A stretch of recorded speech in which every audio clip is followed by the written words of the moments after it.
కాలేదా? రేవంత్ రెడ్డి ఏమంటాడు? నువ్వు మొత్తం రుణమాఫీ చేసినా హరీష్ రావు నువ్వు రాజీనామా చేయమంటాడు. మరి ఎవరు రాజీనామా చేయాలి? వాడు చేయాలి, రేవంత్ రెడ్డి చేయాలి. చేయాలా? ఎందుకు చేయాలి? పూర్తి చేయలేదు కాబట్టి, రుణమాఫీ చేయలేదు కాబట్టి. ఇంకొకటి సార్, ఇవాళ నేను మా నగరం గ్రామంలో ఉన్నా. ఈడ ప్రజలు మొత్తం రైతులు అందరు ఈడ ఉన్నారు. ఇవాళ రేవంత్ రెడ్డి గారు చెప్పుతున్న అబద్దాలు మాటలు లైవ్ గా వినిపిస్తా ఉన్నాను. ఇక్కడ రైతులు అందరు ఉన్నారు. ఇవాళ ఏ ఊర్లో కూడా 30 నుంచి 30% కేవలం అయింది, ఇంకా 60 నుంచి 65% కాలేదు. ఏమంటుండు మా అన్న? ఏమంటుండు? అసలు హరీష్ రావు గారిని రాజీనామా ఎందుకు చేయమంటుండు?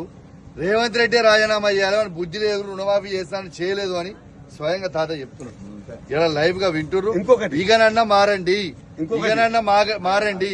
ఖచ్చితంగా వెంటనే మా హుజరాబాద్ నియోజకవర్గంలో ఉన్న రైతాంగానికి మిగిలిపోయిన వాళ్ళందరికీ కూడా ఇంకా 60-65% అట్లనే ఉన్నారు. ఖచ్చితంగా రుణమాఫీ చేయాలి.